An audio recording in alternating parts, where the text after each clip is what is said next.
Hey everyone, what's happening? This is episode 8 of the Everyday Bowhunter podcast. This week, Dan and I sit down and talk about if we're going to hunt mornings during the early season, the kind of camo that works in the early season, and all the little things that we do now that prep is done and we're ready to go out in the woods and hunt.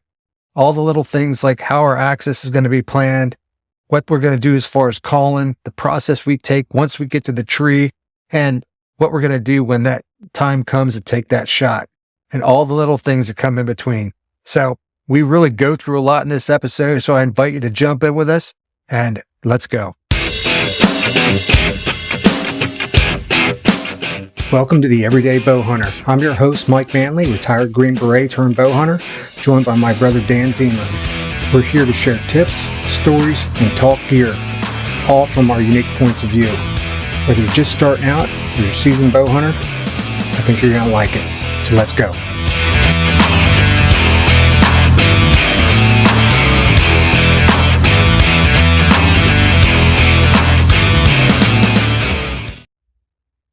All right, Dan, here we are.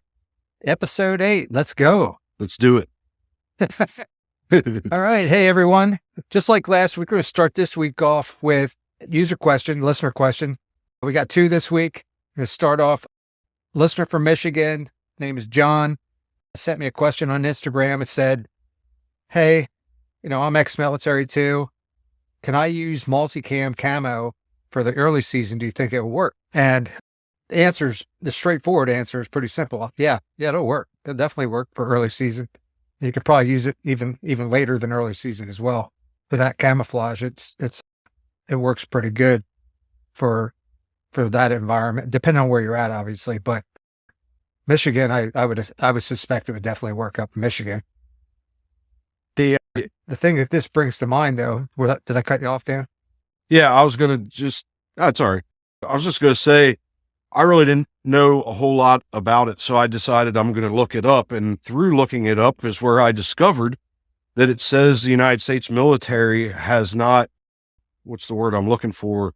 Authorized it to be used for civilians. Now, being that John from Michigan, you're a veteran, I think that's pretty okay. You know what I mean? But like an average guy like me, who's going to come out and tell you can't? Who's the camo police? Yeah. And you can't wear that. Yeah. I mean, if you hadn't looked it up, I mean, who actually knows that? Who's enforcing it? Right. Right. We were talking on about military installation wearing it. That might be a different deal. Right. But yeah, again, we were talking before the podcast here started, and I said it's very actually similar to subalpine from, Sitka, just a little bit darker, not as bright and vibrant, but I think it would work great. Personally, I'd wear it. Yeah. So do absolutely. I. The one thing that we talked about this a couple times is deer vision. They're basically like red, green colorblind. They see hues of yellow and blue. They see blue very well, and they see, ultraviolet light on that spectrum. And wearing multicam or anything that helps you blend into the environment that you're in, where the colors match, it's going to help. It's going to help you. I mean, people have been wearing, very low grade camo for years and years and years, long before the people didn't wear camo for years. I mean, it really depends on what you're wearing. And if you have a good backstop, you always have to think about those things. Don't silhouette yourself. Yeah. Have a good backstop. Try to blend into the environment you're in. And if that camo matches the environment you're in, then it's probably going to work decently, because a deer is going to see in like a lot of grays and stuff like that, and they're gonna think you're a big blob of stuff anyway, unless you move. So most camouflages work decent. Others work like the disruption style camouflage that we talk about works better. Well, I would say if there was one negative, there's not scent elimination technology. In an archery season, the whole name of the game is for that animal to get a lot closer to you and as close as possible. In rifle season, you can reach out and touch something. In archery season, it's a little bit different. It's up close and personal game. And that might be a disadvantage, but there's sprays that you could spray. There's things that you could do, some cover scent stuff, Of course, the wind. And the wind, yeah. I think wearing that, you'd have to play the wind in your thermals a lot better. Honestly, that's just my opinion. Yeah, that really depends on if you can hunt the wind really well, then you don't necessarily have to worry too much. But it's always that window, that scent cone around your tree. Yeah. You know, I equate it to the job I do right now. I do hazmat, and a hazmat incidents, we do what's called plume modeling, right? And Okay. plume modeling basically looks at that where that cloud is, and sometimes an invisible cloud, right? Yeah. That you're just using different meters and sensors to detect where that cloud is and how it's affecting the population. Well, the same thing applies to your tree. You're in the tree, your scent's coming off of that, right? You're always going to have an area around that tree, not perfectly, where your scent's around there because of the wind shifts and ebbs and flows and stuff like that. No matter if you have a constant wind or not, you have those times when it lulls down, slows down, and you get that backdraft. And it's always that little hub around you. It might be 5 yards, it might be 10 yards or Yeah. 15. It really depends on the hunt and the winds, how they're swirling and stuff. So Yeah. the more you can minimize your signature and use scent control stuff, the better off you're going to be. There's no I don't think there's a single perfect scenario, unless you have one of those great windy days where the wind is just honking in one direction and not moving. All right. So, Well, John from Michigan, I think it was a pretty good question. yeah. Yeah. All right. So the next question is from Tim. I think Tim in Maryland sent it also on Instagram. And he said, hey, do you guys hunt mornings in the early season? And you can start, Dan. Absolutely. I hunt mornings every time I hunt, regardless of the time of the year. Gives you a pretty good idea in early season what they're doing in the morning. Start patterning them deer. I think it's, in my opinion, it's a must. You should be out there, you know. How else are you going to figure out what they're doing? I think a lot of people, you know, I've heard different people on different podcasts say in the early season they don't, because they don't want to blow out an area. They don't know where the deer are yet, etc. But if you have done your scouting, early season scouting, and have a good idea of what those patterns are, have trail cameras out, etc., you know, and you could basically say, okay, I know that the deer on this pattern, they should be, you know, over here. And if I can get to this spot before they do, then, you know, I'm in a good Yeah. spot. Early season is a great time for that in the mornings. If you've done your Yeah. homework, Yeah. if you haven't done your homework, then maybe a morning hunt's not for you. But if you've done your homework and you have a good idea where the deer are moving on that food to bed pattern, Yeah. and you can be near that bedding area before they get there, that's a great thing. Now, we talked a little while ago about that study, that deer study, Dan. Yes. They said that they're bedded usually before the sun is down. And I think early season, that a lot of times we've seen that that's not the case. We've seen bucks on the move that's still dead daylight or in the early season, especially some of them Yeah. still in their bachelor groups and stuff.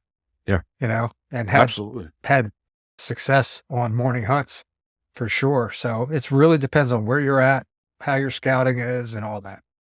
Yeah. I mean, if you're not going out in the morning, it's just one less hunt that you get. You know what I mean? Like, I just, I feel like you got to be in the woods. That's just how Well, the alternative to it is if you're not going to do a morning hunt because you're not confident with going to a place, that's the other thing. You have to be confident you're going to a place in the dark because you need to get there early. Yeah. You need to let the woods calm down around you. Yeah. You know, you got to become one with the woods and quiet and calm down and stuff. Yeah. But if you're not comfortable and you don't know what tree you're going to or where it's at or have anything mapped out, then you know what? Maybe your best bet is to do that active scouting, scout the hunt scenario we've talked about in previous podcasts. Yeah, there is that. Yeah. Like right after it gets light, you go out and you start working it through the day, and you're working it all day till you find something. Maybe you pull out and go back for the evening hunt, or maybe you pull out and say, okay, I'm coming back the next morning. Or a week later, yeah. Yeah, whatever. Yeah. Yeah. So there's a lot of scenarios with that in different areas. Yeah, I guess was being a little ignorant there. I to not thinking about not being comfortable going in the morning because you haven't really scouted that or whatever, or mapped the way in properly, So yeah, I guess I wasn't thinking of it that way. Yeah. I mean, there's a lot of different things that go with that. Yeah. And you know how it is when you're going in the morning. So in the dark and tripping over stuff and trying to be quiet. It can be tough if you don't know it can be tough if you know where you're going. especially if you're me, because this is me walking through the woods. Dan's doing finger puppets. If you're listening, Dan's doing finger puppets where he falls down continuously. Take a couple steps, fall over. Take a couple steps, fall over.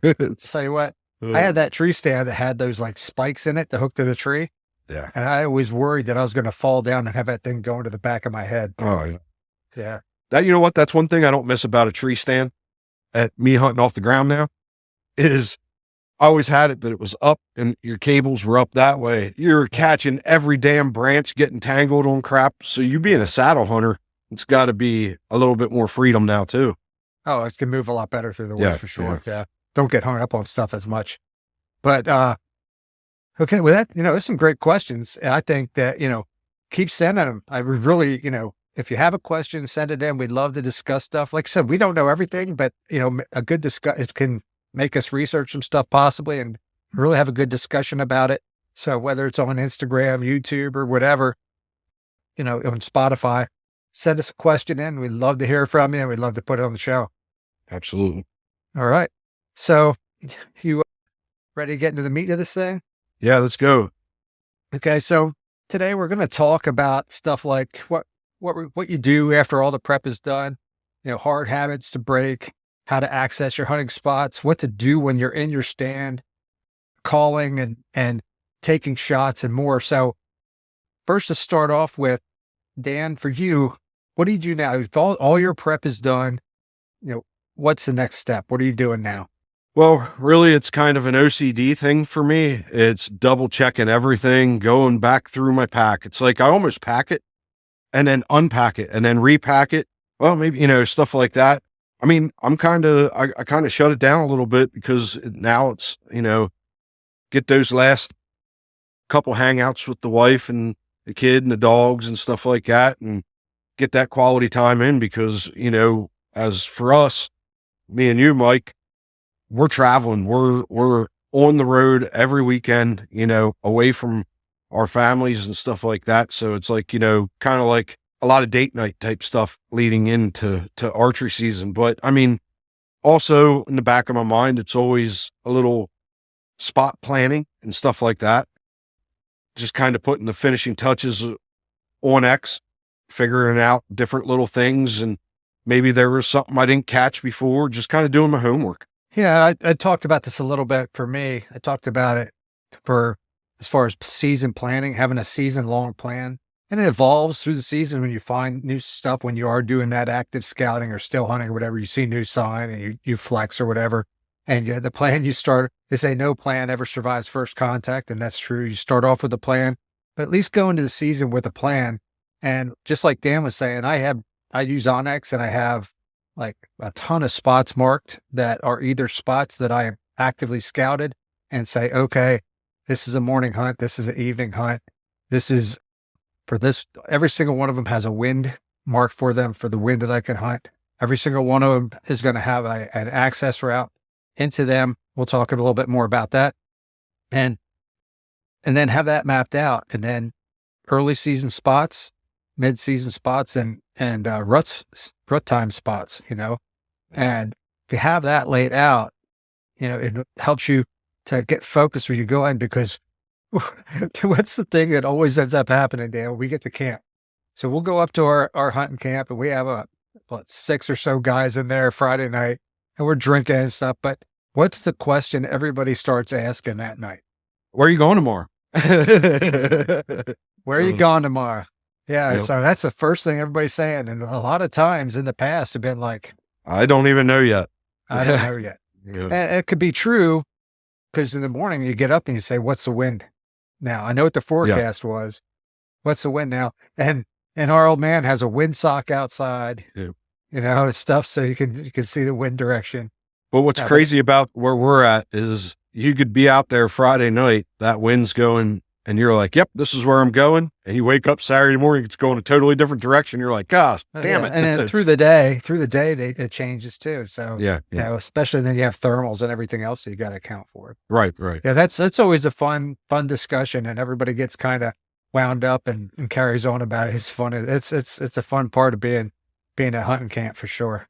Yeah. I'm looking forward to it. And everybody, but for the most part, takes that Friday off before the season opener on Saturday too, and gets up there and just happy to get your stuff all laid out, camp, right, put it out, and start saying, "Oh crap, I forgot something," Yeah. Yeah. or Yeah. or how am I going to do this? I can't find my hunting license. Hey, Dad, do you got any extra batteries? Stuff like Oh my God, the battery thing, yeah. For the headlamp. Crap, never ending. My headlamp doesn't work. Yeah. So that's definitely the fun part of the whole deal for sure. Yeah. Um, so we talked about this a little bit. We were kind of texting back and forth, and I think it's a good conversation to have. What are you said about the hard habits to break, the Yeah. things you need to clean up. What are you focusing on when you're talking about that? Staying aggressive. So for me, I have lazy tendencies, and that's a habit for me. So it's staying focused and achieving the goal, getting up early. You know me. There's mornings where it's just, I don't want to get out of bed, and I flick you guys off as you're all leaving camp, stuff like that. But it's a million things, really, to be honest with you, Mike. It's shorthanding my follow through and my shooting. When it's crunch time, different things, the cleaning up the little mistakes that you make as a beginner. It's those habits, the bad habits that you got, as far as not sitting in the right direction, where you just sit there and you're like, oh, I'm already set up. I'm not moving again. Stuff like that. Done that a ton of time. Yes. And you know what? I get stuck on that a lot. I'm like, hey man, I gotta just get it. I have time. Go ahead and move. You're only going to move a little bit. You know what I mean? Just do it and get it over with. And if a deer busts you, so be it. But you got to set yourself up for success and put yourself in the right positions all the time. That's when that sun's coming up and you're saying, "Oh, I need to move." Yeah. Yeah. Mm-hmm. Plenty of times doing that. Yeah. I mean, forgetting to do things like putting my cover scent out just because I'm being lazy. Oh, you know what? Screw it. It's just a morning hunt I have this evening yet, and it's stop being lazy, Dan. Just get your butt and do the work. It's Yeah. That's what it is. One of my biggest habits that I need to break is not walking on the deer trails that are taking me into my spot. Yeah. It's the easy way because that's usually the easiest way to go there. That's the trails there. You follow the trail, Path of least resistance, right? path of least resistance, and it's terrible to do. It's just like, well, you might as well be dragging a scent rope right where the deer's going to walk. And I've done it, and I've had deer walk right down that trail to me and not had a problem. But that's rolling some dice, and you're talking about a doe versus a young buck versus what's a mature older buck going to do? He's just going to walk away from there. He's done. Yeah. He's out. not coming into there, right? So, and if you're elevated in an elevated spot and you could see that, you're going to look down that trail that you just came in, and you're going to see that mature buck sniff you out and turn around, and you're going to go, "Yep, I know what just happened." You know what I one mean? of the weirdest spots that I hunted, and one came right. I went right up the trail, and hands and everything, no gloves on, and had a big bodied. It was a young deer. It was a 4-point, but came right up that trail, and underneath me, I could have killed him 6 ways to Sunday, but it was that one spot that the old man used to have the blind right on the top of like that steep drop off. No, yeah. Up behind Camp Bear. And I climbed up there. I mean, you're literally, some places you're grabbing the ground to get up, grabbing rocks to get up through there. It's so steep. And that deer came right up that hill. And that was one of the neatest things to see him, was coming up that steep embankment. And I don't think a mature buck would do it. I think he would have smelled that and been away. But I think as far as other hard habits, this stuff I've talked about previously, it's like trying to make sure that I am as quiet as possible getting into my tree, doing that last 200 yards or so, slowing myself down a lot. And you don't know what you blow out on your way in already. I mean, you don't know. You could take one step in the woods and make that sound and the deer could be gone, but they're just going off the sound. They could easily come back. I've had that happen too. The deer, deer have come like back around you and stuff, but trying to slow down, trying to use my red light, not to put my signature out so much. And also probably the biggest of everything is probably outside of the trail thing is not over hunting a spot because I'm addicted to that spot. And I did that a lot last year, and I kicked myself in the butt for it because I was just way too aggressive. I kept pushing in, and overhunted the area. Yeah, being aggressive for the wrong reasons. Yeah. Yeah. Yep. Yeah. So I saw the target buck I wanted, but I just was never in a position because I was hunting too hard, just literally hunting too hard because I had limited time to hunt. So yeah, and I need to try to rein that in. Yeah. All right. So the next section here is how are you accessing your spots? Which is perfect for what we just talked about, right? Absolutely. So, when I was talking about it on X, and one of the things is if you go in and you scout out a spot, and you found a spot and you're going to hunt it, and then you plan your access to it, right? I always say, make sure I take a compass with me, put that compass out and see exactly what the wind is for that spot. Because just because you look at a map and say, oh, my spot's right there, I need this wind, that could be off for that spot. I mean, the wind and the way that spot lays out especially in mountains, hill country, that could lay out completely different for the wind than what you're just looking at the map looking at. And because where's your tree? Where's the tree that you're hunting? All right. That tree in relationship to where you expect the deer to be and that wind, you need to look at your compass and say, I need a northwest wind for this particular spot. And I need to access this way. So I know for one spot, for example, I have to go straight up the mountain, probably a half a mile down from where the spot is. I have to get above the ridge line where it's at. I have to come down it and then drop down into where the spot is to keep away from all those trails that they're running down there. So that planning your access is extremely important because you don't want to blow the deer out of the area you're going into before you even get there or leave a signature on those trails. And that is just like we said, that's a very difficult thing to do because it can really take you a long way around to get to where you need to go. And especially with how thick it is up there sometimes, because you got to really go way out around. Yeah. And so planning your access like that, I mean, those are all the things you need to consider, okay, the wind and the access wind, right? You want to be walking into the wind when you're accessing your spot. You don't want to be pushing your scent into that spot when you're walking into it. Right. Just flooding your scent through that spot. And now you say, oh, I'm going to hunt the wind when I get to the spot. No, that's not going to be good enough because now you already polluted the woods around it. And you could have, even if the deer doesn't, your signature's not strong or it's only catching a little bit of you, they might just decide to kind of skirt the area. You didn't blow them out, but they're just going to kind of go around and not come into you in that location. I had it happen both ways. I walked straight to the spot, walked in the trails, and had the buck come right into me with no problem.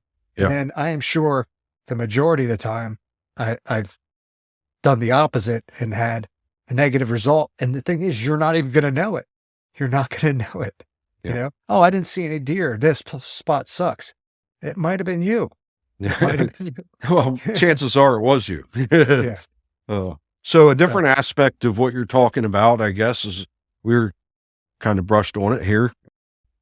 When you're walking in, this is a totally different aspect of accessing your spot is, so a portion of the way, if you're using bright eyes, a portion of the way, put double bright eyes at that 200, yard mark before you get to your stand. So where you're supposed to start being quieter, or don't step on certain twigs because they're going to hear how heavy you are. You know what I mean? And they know the difference between you walking, a turkey walking, you know what I mean? They're going to go, oh, that was not normal, stuff like that. your cadence. You talked about Zach Farrenball from the hunting public, talking, changing your cadence of how you're walking. So at that 200-yard mark, change your cadence, stop stepping on stuff, try and find the quietest, way to access into your spot. Absolutely. Yeah. That's definitely, access is important. It's something I've ignored Yeah. Yeah. Me quite too. a bit. Yeah. And it's something that trying to do a lot better job with for sure. It's one of those bad habits to break. Definitely is one of those bad habits to break. Like I Yeah. said, walking on deer trails. Yeah. That's the easy way in. It's easy just to walk in on the deer trail and get to the spot, and then I'm there, and Yep. you can get away with that in the rut. Yeah. But you're not going to get away with that other times. No. All right. Well, that brings us to, so you are accessed. You're now, what are you doing when you get to your stand, Dan? What steps are you taking?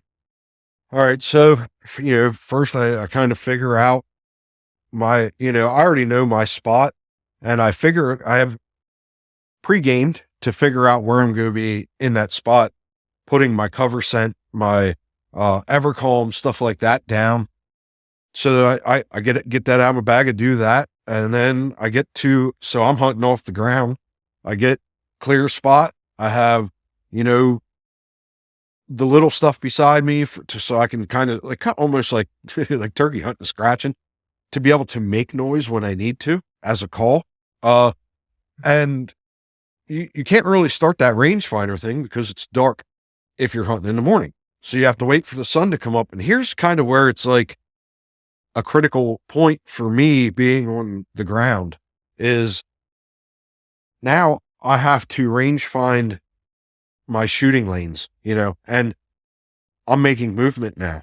And that first light is kind of very critical and for me making movement. So it puts me in a bind. It's a tough spot where the guys up in a tree, they have a little bit more freedom to do that. Make those movements.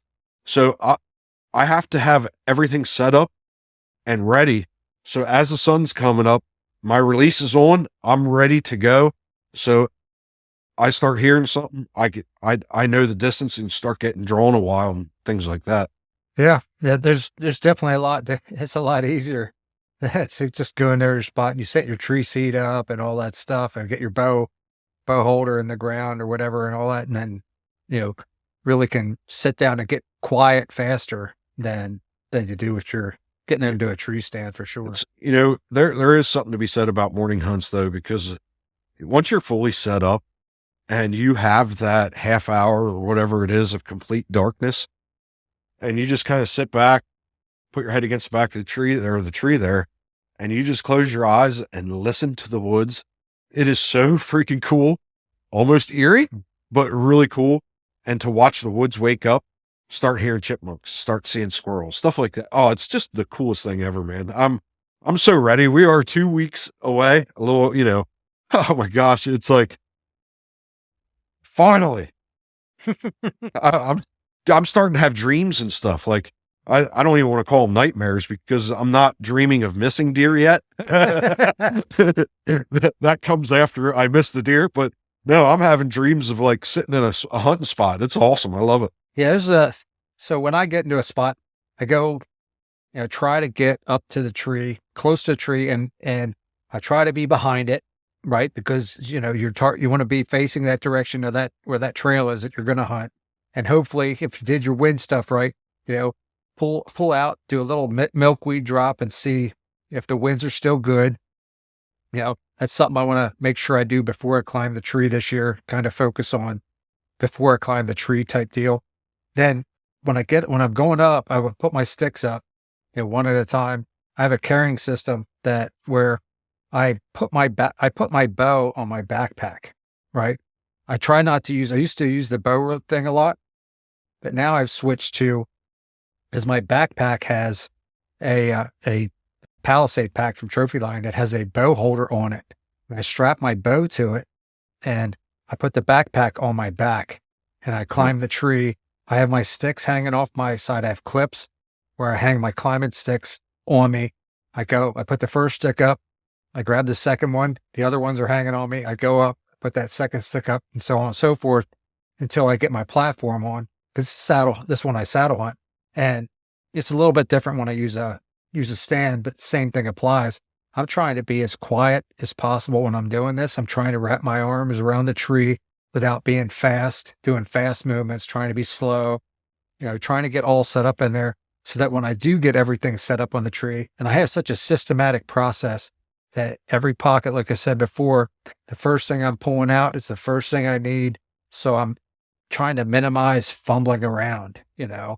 with me throwing a camera on the tree and stuff. That's still a lot of movement. So I got to try my best to be slow, controlled, quiet. And you do get a little bit of that break from when you're up in the tree in the dark like that. I think you feel more secure to make more movements than you do on the ground, maybe, like you were saying. Yeah. I don't have a whole lot of room for error, that In I'm the just being dark in the honest. morning, It's in the afternoon, that darkness is everything to me. In the afternoon, I utilize the fact that I just made noise going in. And okay, so for me, this actually brings up a good point, because for me, later in the season is kind of the perfect scenario for me hunting off the ground, because I can kind of make noise going in, but not be heavy footed. And I'll go in and me clearing leaves. As I'm clearing leaves, I'm throwing a grunt call, because I want the deer to think that it's another deer that's traveling in. And at that spot ambush, it was like pure magic. Was it 2 seasons ago? I literally went in doing that. I got to the spot, just sat down. I mean, I wasn't even ready yet. And because I was grunting, and within seconds, there was a 3-point just standing there looking at me. And I'm like, holy crap. I mean, this happened fast. And then not long after that, that big giant buck was chasing a doe down. But yeah, that's kind of, I utilize that in the afternoons. Yeah, it does work, especially the more, I think Yeah. the later in the season you get. Yeah. Now, Yeah. early Yeah. season, early season for me, when you're up in a tree, a lot of foliage on the trees and stuff, you can really hide and get away with a lot of movement, Yeah. I'm not going up super high. I'm thinking I'm usually now between 15 and 18 feet. I'm not hunting as high as I used to, so get up there pretty quick and then try to minimize my movement. But you can, when you're there in the day and the sun's out and stuff and you can see everything good, that really gives you an idea of what can be seen by something, of you. So you can gauge your movement on that too. I have good cover here. I can move a lot or whatever. So that makes a difference. But yeah, I do. I have to get the tree strap on, hang my hook my backpack on. I always have my backpack hooked to the tree right down where I can reach into it and stuff. So there's a whole system. And I recommend anybody, my system is my system. You have to have your own system that works for you. Yeah. And figure it out. Sometimes it's just a matter of trial and error until you get, we talked about, I think was it last 2 podcasts ago, we were talking about lessons learned and talking about that first day, the first day of the season, Fumbling. mess ups, fumbling that you have and it's screwing You feel up. so clumsy. You know what I mean? Like that first weekend or two, or first 2 or 3 hunts, I should say. I feel clumsy and klutzy and like I'm tripping over my own feet. And it's how it is, it's, when I switched to the saddle, the first time I went down, I was hunting near the lake and I was like, it was like an hour till I was ready in the tree. I was like, oh my God, I am so screwed up. Now I'm like, 10, 15 minutes, 100% ready. Yeah. But that's about having those systems and stuff. So I mean, there's variables with that, with being too early. You know what I mean? Overcast, takes a while for the sun to come up, for it to get, well, not sun's always coming up at the right, you know what I mean? Yeah. It's overcast. So for it to get brighter out, you know what I mean? Yeah. It's cloud cover. Yeah. But so what for scent or like lures are you using when I know you have a secret.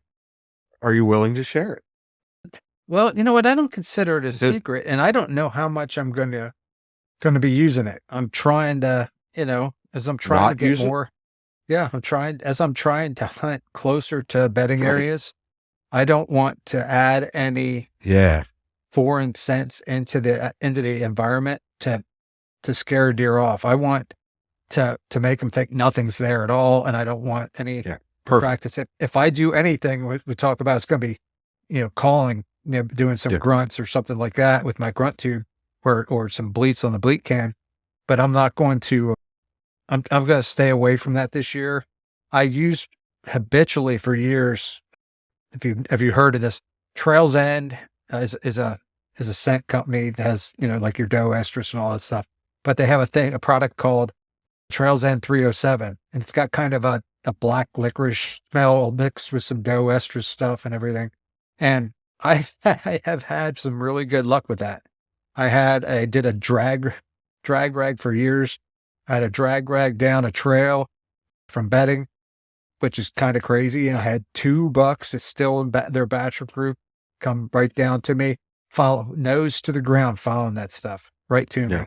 So, I mean, there's something to be said for it. I had the big buck 3 years ago that came in and he was moving out of the rut and he stopped on a dime and put his nose right to it 7 yards from my stand. Yeah. And I whacked him. So there's something to be said for it, but it really depends on the exact location. Yeah. I'm hunting. I think, if I'm hunting maybe a travel route or something like that, maybe in the rut, maybe do it because they're looking for those scents during the rut. Yeah. But early season, mid-season thing, I think I'm going to stay away from it. Now, last year I set off a buck bomb and I got an 8-point with it. I was there for hours and hours, I didn't set it off. I literally set it off and it was 2 hours later till he came through. So did that have any part of it, to be honest with you? You know what I mean? If I'm realistically thinking about it, until that, expired, it was like an hour and 45 minutes till he came through. So I don't actually know if it, worked. Yeah. It's hard to tell. It's hard to tell. Really hard to tell. Yeah. Yeah. So that's how I'm approaching it this year. And I used the Evercom for quite a while. I'd go in, first thing I would do was put it on the tree I'm hunting or next the tree. I actually think I found that it was more successful if I put it on the tree, like a tree close to me, like 5-10 yards away, as opposed to my tree. Cause it kind of seemed like I had doe and stuff come right to the tree.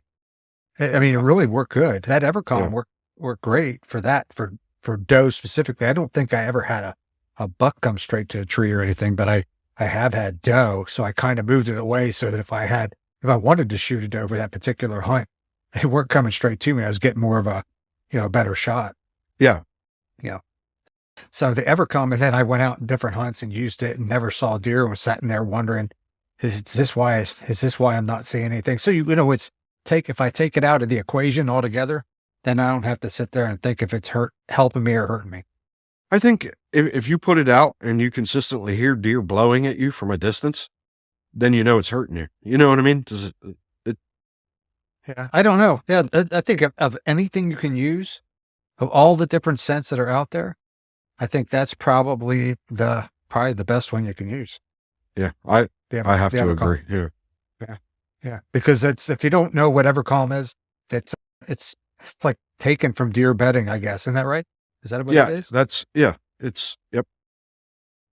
So it gives that scent of deer. It almost has like a little bit of the pee smell, a little pee in there. There's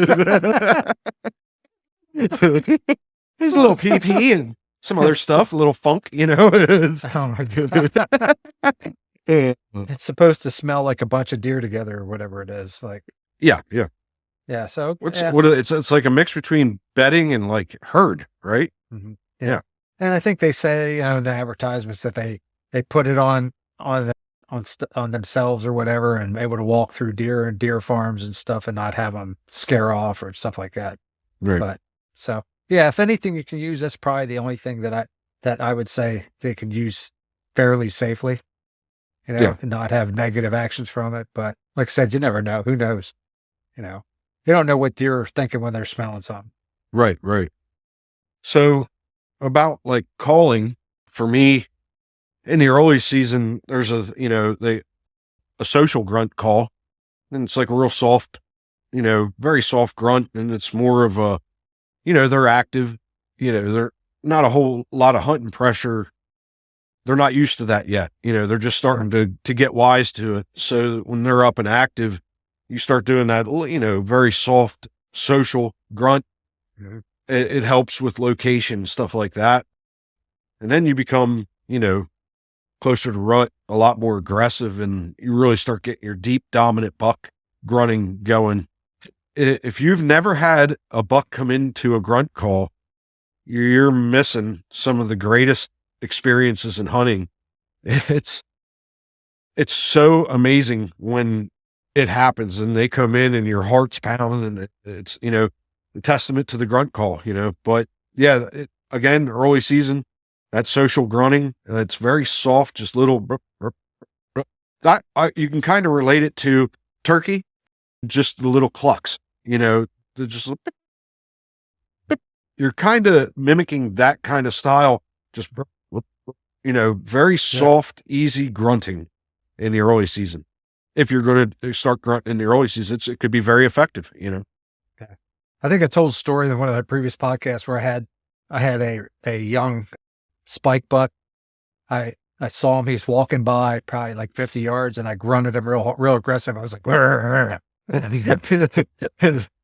And he stopped on a dime, turned, and freaking came right to the tree. He was looking, he's like, "What the hell's going on here?" Like, who are you going to beat up, Spiky? Come on, boy. And then he looked up in the tree and was trying to figure me out and stomping his foot and everything and stuff. But then he goes away, and I go, "Rrr." He turns around and came back again. I was messing with him. It was so fun. I messed around with him for like a half hour. Yeah, that is fun. But one of the things that I started doing 2 years ago was I started snort wheezing a lot more. In rut? Like through like late October in the rut. Okay. Yeah. Okay. It's because I was doing a late October hunt like 4 years ago, probably 4 years ago. And I was doing it, and I was up at a place that we call Fern. And I had never heard, outside of hunting shows and stuff, I had never heard a deer snort wheeze in the woods. And man, this buck's coming by me, and he is snort wheezing. I'm talking over and over and over again. And I was like, what is up? And he was probably like 60 yards from me, and I could barely like see him and stuff. And he's just, I don't even know what he's doing it to. Is he doing it to me? Maybe my wind was blowing that way because I wasn't hunting the wind that at that time. Yeah. And I was like saying, oh, is this buck smell me? And he's snort wheezing the crap out, trying to figure something out or whatever. I don't know. All I know is that was when I really said, and I started doing it back to him because I had the uproar. Yeah. From Primos. Oh no. I had the uproar, and I'm sitting there going, and going back at him, and he was just doing it back at me. And it was the one just like that other buck. It was so fun. But of course he wouldn't come anywhere near me. So, but it was still, you learn a lot from that. Yeah. You learn that there is some effectiveness to it. So and I actually heard, it was not even that long ago, I heard on a podcast, the guy said, that's all I do. I do snort wheezes. I don't even grunt. He goes, I just do snort wheezes because I'm aiming to get the mature buck pissed to come, and he wants to see what's going on. Yeah. That's not a bad methodology. I like it. I'll try anything once. I like the way he thinks. Ain't gonna lie. Yeah. So yeah. How about what do you do when it's time to shoot? Okay, this is a kind of a big thing, and for you especially, on the ground. So it's tough. I mean, there's so many times I think I've lost a couple buck because of that movement, right? To that movement, just that movement to take the shot. You have such a small window sometimes, and I think that there's people that call other people out on, oh, you took a bad shot, or I'd have never missed that shot or whatever. Sometimes you have a fleeting moment to get that deer to stop, get drawn, and that angles, shot, things, twigs. There's so many variables. Yeah. So one of the things is when I'm looking at, I want that 15, 20 yard shot, because those 5 yard shots straight down out of the tree, they can be so challenging. It's hard to hit all the vital organs you want to hit at that angle too. Yeah. So I want the deer to be out from me a little bit. A quarter of a way shot or a broadside shot is optimal. I have taken the straight down through the back shot, and succeeded mightily with that. But, it's not Yeah, it something was gnarly. not something I prefer to do because you never Yeah. know how it's going to work out. Then, but you want to take that time and that deer's not looking at you and they're coming in and you want to draw early. One of the things I made a mistake with for years, and I lost a lot of deer early on when I was first hunting with you guys after I'd retired, was that I was waiting too long to draw.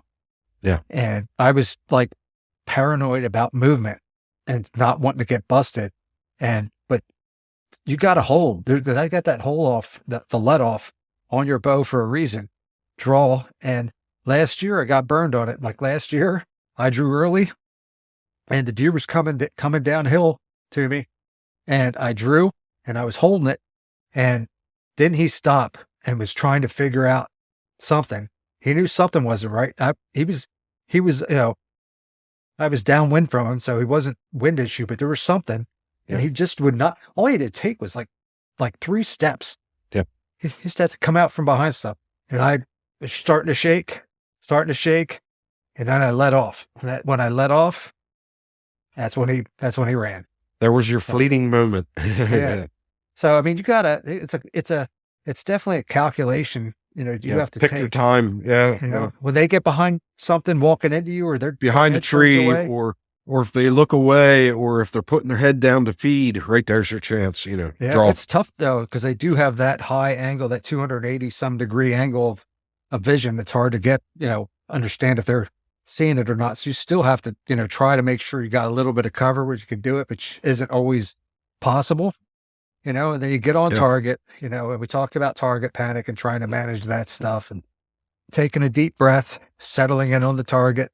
And I aim a little bit low. If they're out at that 20-yard mark, if they're closer in, I aim center mass. But if they're out a little farther, I aim a little bit lower because I'm anticipating them doing that natural, duck. They drop down a little bit when they hear something, and I want to make sure I hit stuff. So that's pretty much what I do. My release, because I use a 4-finger release. I don't use a wrist strap trigger release. I use the thumb release. And with that, it's always on my bow. It's always on the knock loop. Yeah. It's hanging there. So I take my bow off. All I have to do is grab it Yeah. and go from there. Yeah.